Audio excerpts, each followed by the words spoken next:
Hey guys, my name is Sabra. Welcome back to my channel, and today's topic is about what D23 just announced: Sabra being introduced as an Israeli superhero into the MCU.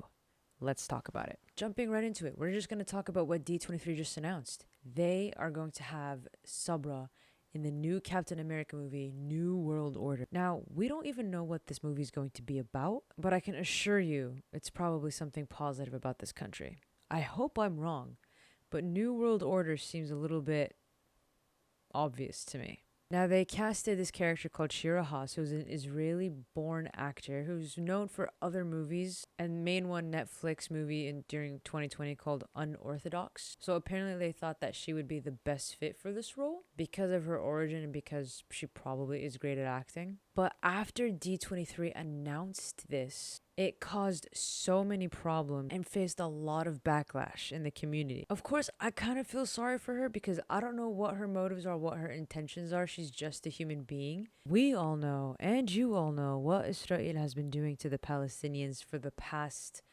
60 years. And the thing is, I don't know why they even brought up this superhero. And I just want to make it perfectly clear that I have no issues having a Jewish superhero, but to have an Israeli superhero with the conflict right now that's happening with Palestine and the many innocent civilians who get murdered every year by the IDF and the media doesn't cover it, and they decide to make a superhero about this.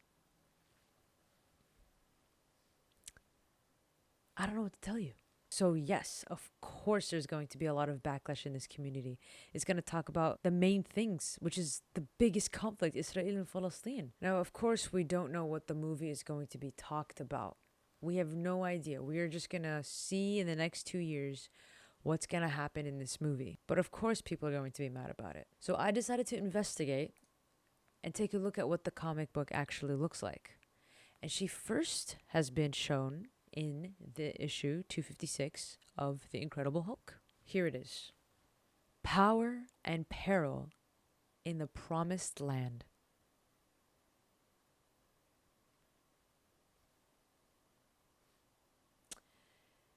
That's just wrong on so many levels. So many levels. But I judged a book by its cover. So I decided to read it. I purchased this comic, of course digitally, because I can't really find it in any comic shop at this point, and took a read to what this comic is all about. And just to summarize, it's about the Incredible Hulk actually touring across the world, and the first place that he lands in is Israel. Yes, I'm doing this in quotes, absolutely. And I actually miraculously found this online so we can go over it together. So here's the cover page. This boy is an Arab boy who's dead, but I'm definitely going to tell you the breakdown of everything. This is the character called Sabra, and this is Hulk. Sabra attacking the Hulk. Let's move on. The Hulk is causing rage in the beginning, of course, because the government wants to have control of him. But Hulk, of course, smashes through and makes it all the way to the land of Palestine. We're going to say Palestine this whole time, by the way. So the Hulk is causing a Ravik, and he catches the IDF's attention, which, as you can see, they are shooting at him. And this girl right here, who's in disguise as Sabra, gets knocked out from the Hulk, passes out, wakes up, gets undressed, and decides to be that Israeli superhero that to be first introduced, and is on the verge of looking for the Hulk. But the Hulk calms down, and so she flies by, and of course she's looking for a big green guy. But she's not going to find him because he's back to Bruce Banner. Bruce Banner then looks around in the bazaar and finds a kid stealing a watermelon.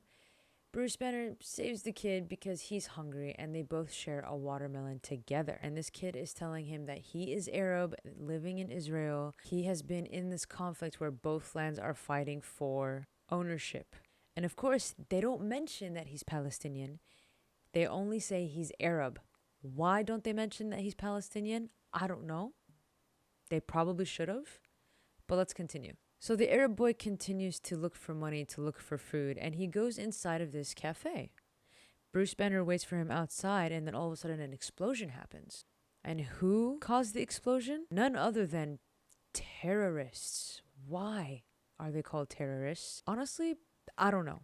And they shouldn't be because they're Palestinians trying to protect their land. And of course, as you can see, the people of Israel has the better weapons, has the better facility, has the better equipment. But of course, they're going to be called terrorists here. And what happens? The Palestinian boy, or is what they call the Arab boy, is immediately killed. Bruce Banner, upset, furious. They pan to the terrorist actions to say just to kill anyone who's alive. And then for some reason they just use the word Allah. Why? As if like they're Muslim? Like I don't understand. You know, the people who made this comic, definitely none of them are Muslim. So who comes in? Of none other than Miss Sabra herself, trying to defend her country. She starts shooting her prickly porcupine porns at the Hulk, and all of a sudden the Hulk just starts losing his power. Don't know why with these electrical currencies in his body. I don't know. Figure it out. So they're battling, and all of a sudden the Hulk just smacks her.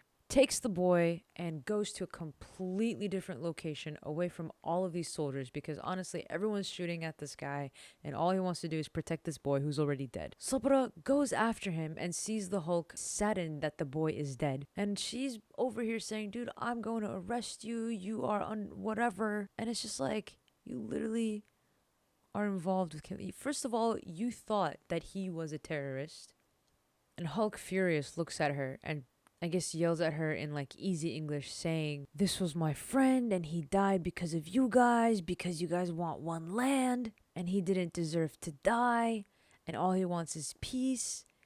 And then for the first time, this Israeli soldier sees this boy as a human for the first time. And that's literally how the story goes. I tried looking for other issues about Sabra. I didn't look too deep into it, but I'm kind of interested to see where her story arc goes. Final thoughts is that I would rather just have a Jewish superhero, but there probably isn't such thing in the MCU because she was definitely introduced in 1980. Definitely after all the Palestinians were forcefully moved and taken out of their homes. But if the people of the comics made her, they clearly know what they're doing. So let's talk about it. So let me know in the comments below what you guys think. What did you guys think of the superhero being introduced in the MCU? What do you guys think of her? What do you guys think of this conflict? Clearly, if you didn't notice, pro-Palestine. Always and forever. I grew up seeing this conflict all my life, and it's not stopping. And the fact that the media doesn't cover any of their situations, any of the people being kicked out of their homes, is absolutely crazy. And it's happening every day. So let's talk about it. And I'll see you next week. Peace.